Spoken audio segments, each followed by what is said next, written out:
Sitting here now in the Daytona 500 Club with the driver of the number 12, Ryan Blaney. You've become quite the ace on these super speedways. You pumped to get it going here at Daytona? Yeah, the speedways have kind of been good to us, in the past, and you never really know.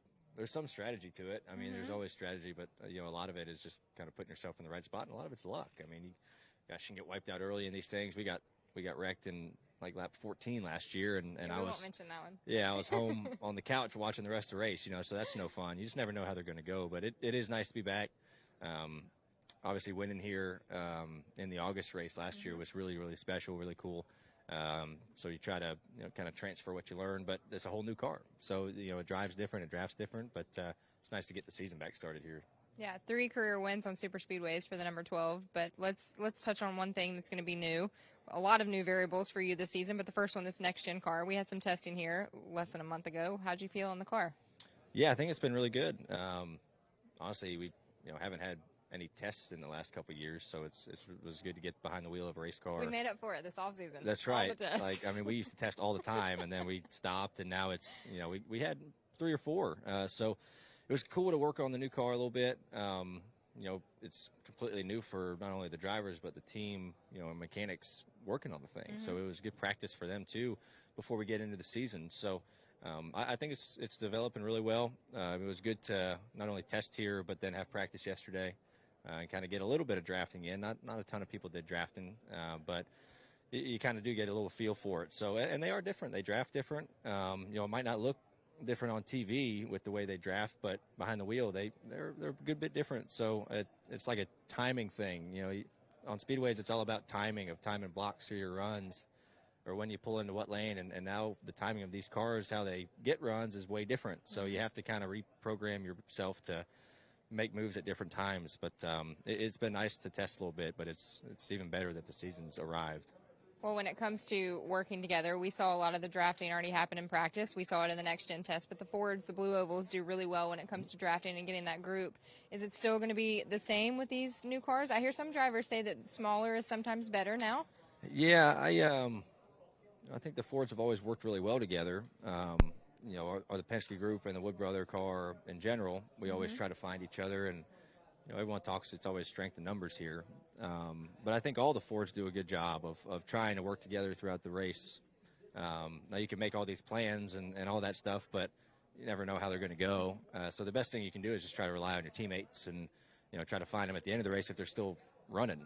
But I think the Fords are fast, and then we're definitely faster when we work together. And I always think more is better. I'd rather have 8 cars doing the same thing than 3 or 4. But that's all a matter of if you guys do the same thing. It can get a little bit more jumbled if you have more cars in line. It can be harder to kind of keep everyone together. So you kind of just make those decisions, in the race and in the moment, and see what happens from there. I think I know the answer to this, judging off of your wins that you have on super speedways. But let's say we have a little tandem. We have a couple stacked up there at the end. Pushing, or are you in front? If we're tandeming, I want to be the trailing car. I want to be the pusher. You're just so vulnerable being the leader.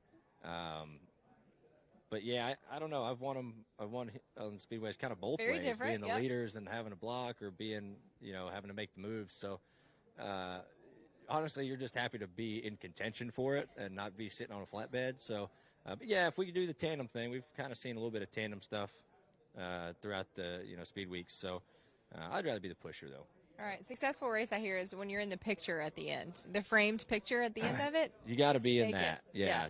You can't win it if you're sitting on the couch at home. Couch. So you definitely need to be there and be in it. And, if you make it to the end of these races, you're going to have a shot. Yeah, don't worry, Roger Penske. He's going to try to make it past lap 14 this time. Yeah, another new variable for you, not new to you, but new to this 12 team, is your crew chief, Jonathan Hassler. What's it been like working with him so far during the offseason? It's been great. He's done a great job so far, and he and I have worked really well together.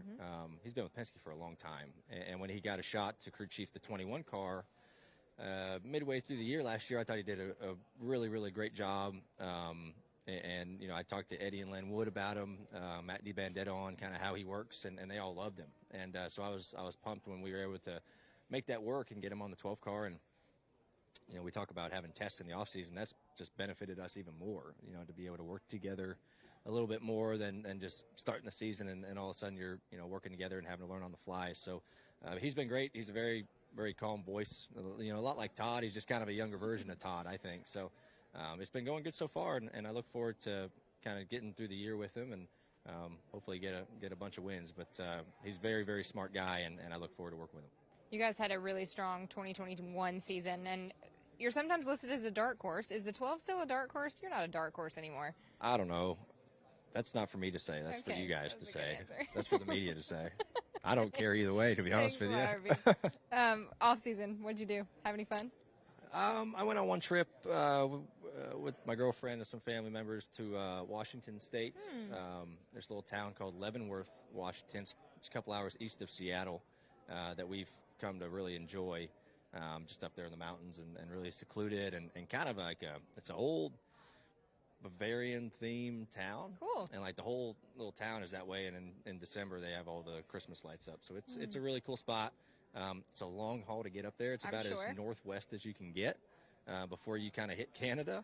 But it's a beautiful little town. That's about all I did. And then I hung out with the family a little bit, and before you know it, we're kind of back at it. But it was a lot of fun. Bavarian cookies? Did you have any cookies while you were there? Oh, yeah. They have incredible pastries, cookies, definitely gained some weight. And it was very, very good to I was surprised my fire suit fit. Yeah. But luckily we did that early enough in December to where I had some time to kind of get over it. Got it. But, yes, if you haven't checked it out, it's a very cool place. It's kind of a secret, though, so I don't know if I should have said anything. I know. Now it's already getting too crowded out there. Of course they're going to flock to it. But, yeah. Just take the long plane ride up. Yeah. He lost some weight, too, with the beard. This is Ryan Blaney, in case you guys were wondering. Bob is in here somewhere. We'll make sure he recognizes you. Bob was my first thing this morning, and I was like, good thing I'm in my fire suit because he wouldn't know who I am. But I do this every year. I don't know what the big deal is. I know. It's a reoccurring thing. I don't get it. But, yeah, I did lose some weight. And just in the facial region. Yeah, and the hair. But it'll grow back. Always does. Goals for the 12 this season. What you hoping to accomplish? Yeah, I mean, I think, the next step for us is, just trying to make it to Phoenix. That's the biggest thing that I haven't been able to accomplish as a driver, just getting there. And I thought we had a good shot last year and just didn't really, we just had a couple bad races and you don't make it. So just try to get to Phoenix to give yourself a shot to race for a championship. That's the next step, personally, that I want to get to. And I got all the faith in the world that this group is plenty good enough to do it, and just got to put some good races together. And finally, I feel like this is such an obvious question, but the Daytona 500, it's career-changing, life-changing for you guys. It's a trophy that everybody has circled. What would it mean to win it on Sunday? Yeah, I mean, everyone's going to sit up here and say it'd be in the world and things like that. I mean, we all know what we're racing for. And I remember coming down here with Dad for, many years watching him, race and try to win it. And, he got close a couple times, and we've run second here a couple times. And it was like I said earlier, it was cool to finally get in victory lane here, in the 400. But it's going to be even more special if you can do it, in the Daytona 500. So just being close and coming here so many times as a kid watching Dad race would be very special. So hopefully we can get it done. Like I said, got to be there at the end. Try to accomplish it. Yeah, hoping to make it into the picture frame at the end of Sunday, going for his first ever Daytona 500. Ryan Blaney in the number 12.